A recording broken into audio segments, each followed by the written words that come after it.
गया, बरसात लाने आया हूँ, आलस अधर्म और अश्लीलता पर आघात लगाने आया हूँ। बलिदान की भाषा में और कविता की भाषा में, ऐ मेरे देश के युवाओं, मैं तुमसे बात करने आया हूँ। नमस्कार, અત્રે ઉપસ્થિત શાળા કોલેજના મહાનુભાવ અને મારા વાલા મિત્રો, આજે ગુજરાત સાંસ્કૃતિક વારસાની સ્પર્ધામાં હું યુવાનો દેશનું ભવિષ્ય આ વિષય પર મારા વિચારોને વ્યક્ત કરીશ। મિત્રો, જ્યારે યુવાનોની વાત કરીએ તો ભારત એક એવો દેશ છે કે જે સમગ્ર વિશ્વમાં સૌથી વધારે યુવાનો ધરાવતા દેશોની અંદર ભારતની ગણના થાય છે અને ભારતમાં લગભગ યુવાનોની સંખ્યા 46 કરોડ જેટલી છે કે જે અમેરિકાની કુલ વસ્તી બરાબર થાય છે। એટલે ભારતના યુવાનો માટે તો એટલું જ કહીશ કે जिस पर सदियां नाश करेगी, जिस पर सदियां नाश करेगी, ऐसे अद्भुत किरदार हो तुम, ऐसे अद्भुत किरदार हो तुम, ऐ मेरे भारत देश के शेरों, इस दुनिया के सरदार हो तुम, ऐ मेरे भारत देश के शेरों, इस दुनिया के सरदार हो तुम। જ્યારે આપણે ભારત દેશના યુવાનોની વાત કરતા હોય ને ત્યારે આપણે ભારતના ઇતિહાસમાં જે યુવાનો છે એમને તો જરૂરથી યાદ કરવા પડે, પણ કંઈક અંશે આપણા ભારતના યુવાનો આજે આપણા પ્રાચીન જે ભારતના ઇતિહાસના યુવાનો હતા એમને ક્યાંક ને ક્યાંક ભૂલી જતા હોય।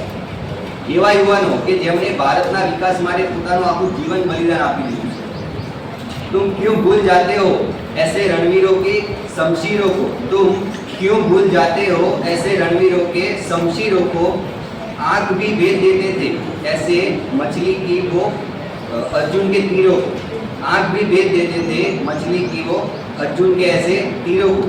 एवा युवानो हता। महाराणा प्रताप तमे जोई लो, छत्रपति शिवाजी महाराज जोई लो, राणी लक्ष्मीबाई जोई लो। आ एवा व्यक्तिओ हता के जेमने पोतानुं समग्र जीवन आखा भारत देशना माटे बलिदान आपी दीधुं।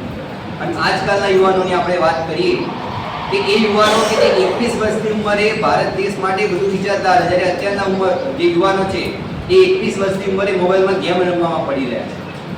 तो ए एक बहुत मोटी समस्या छे।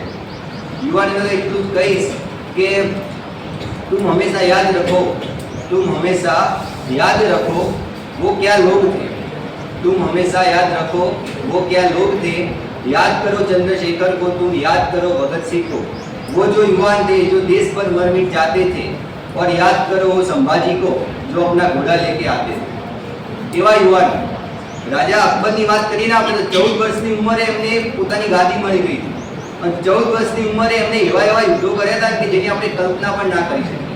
આ એવા યુવાનો હતા।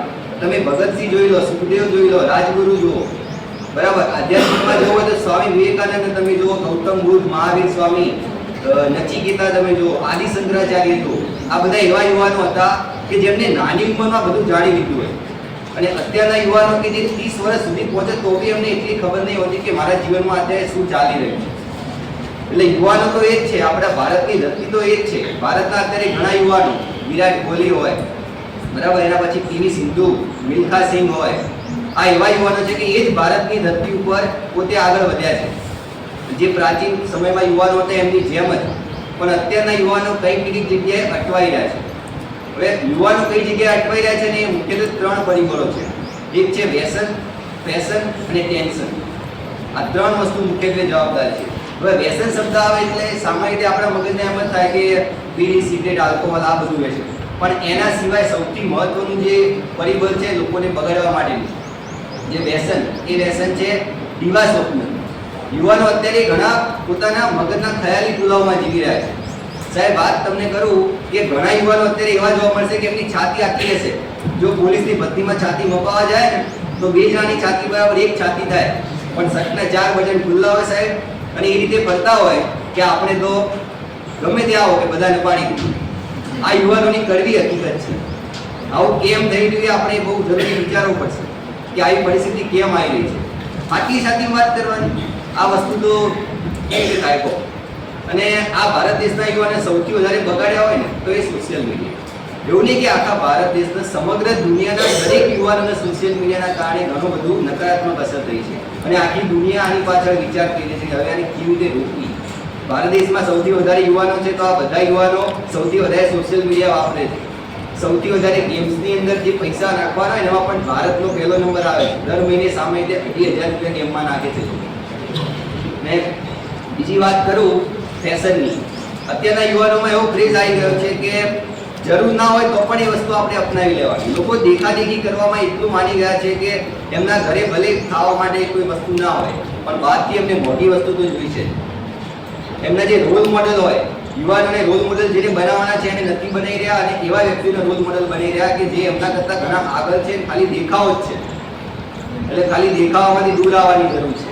અને જે યુવાનો ફેશન અને ફેશન કરે છે એ લોકો સૌથી મોટા ટેન્શનમાં આવે છે. કારણ કે જેનાથી ફેશન અને ફેશન ના થાય ત્યારે જ એમને ટેન્શન ઉદ્ભવે કે આના જોડે આવું છે, મારે કેવી રીતે કરવું. એકબીજા જોડે જે તુલનાત્મક જે એમની વિચારસરણી છે, મારી એ તુલના આની જોડે કરવાની, એ વસ્તુ હંમેશા ખોટી છે. દરેક જગ્યાએ દરેક વ્યક્તિ એની રીતે આગળ હશે, એટલે તુલના ક્યારેય ના હોવી જોઈએ. આ શક્તિની વાત કરતાં મને એ રામાયણનો એક કિસ્સો યાદ આવે છે કે જ્યારે જે રામ ભગવાન એમની આખી વાનર સેના બધું લઈને દરિયા કિનારે પહોંચ્યા અને એ વિચારતા હતા કે હવે આ લંકા મારે કેવી રીતે પહોંચવું, લંકા કોને મોકલવા. એટલે બધા જે વાનરો હતા એ વાનરો હનુમાનજીને આવીને કહે છે કે હનુમાનજી તમે કૂદકો લગાવો. એટલે હનુમાનજી પહેલા કહે મારાથી કૂદકો નહીં લગાવી શકે, કે હું આ કામ નહીં કરી શકું. એટલે બધા વાનરો એમને એમ કહે છે કે જો હર દલ કો બલ દે, જો હર दल को बल दे वो खुद दुविधा में उजल गया है, जो हर दल को बल दे वो खुद दुविधा में उजल गया है, तुम वो हनुमत हो जो उठना भूल गया है. એટલે પછી એમને યાદ આવે છે કે એમની અંદર જે શક્તિ રહી છે એ વાતને અહીંયા આપણે કરીએ કે આપણા યુવાનોની અંદર પણ એવું જ છે. ઇતિહાસમાં જે યુવાનો હતા એમની જોડે શક્તિ હતી. આ એ જ ભારતની ભૂમિ છે, આ યુવાનોમાં પણ એ જ શક્તિ છે. પણ વસ્તુ એ થઈ કે એ શક્તિને એ લોકો બીજી જગ્યાએ વાપરવા લાગ્યા. એ શક્તિ એમની ડાયવર્ટ થઈ ગઈ, એમની વિચારસરણી બીજી જગ્યાએ મોકલવામાં આવી છે, જાણી જોઈને મોકલવામાં આવી. એક મહાન કવિ એવું કહેવામાં આવ્યું છે કે કોઈ પણ દેશને જો બરબાદ કરવો હોય તો એના યુવા ધનને પહેલા અલગ રસ્તે તમે ફેરવી દો. એના યુવા ધનની વિચારસરણી જો બદલાઈ જશે તો એ આખો દેશ ઓટોમેટિક બરબાદ થઈ જશે. એટલે ભારતની અંદર દુનિયાના ઘણા દેશોમાં આ પરિસ્થિતિ સર્જાઈ. એટલે આપણા ભારત દેશના દરેક યુવાનોને અહીંયા જે બેઠા છે બધાને એટલું જ કહીશ કે પોતાના વિચારો જો આવી કોઈ જગ્યાએ અલગ જગ્યાએ જતા હોય તો એને ખેંચી શાંતિથી પાછા લાવી દેજો. કારણ કે આપણી જોડે હવે ખૂબ જ ઓછો સમય રહ્યો છે. બીજું એમ કહીશ કે જે ભગતસિંહ, સુખદેવ અને રાજગુરુ આ બધા જે હતા એ 18 થી 24 વર્ષની વચ્ચેના જ લોકો હતા.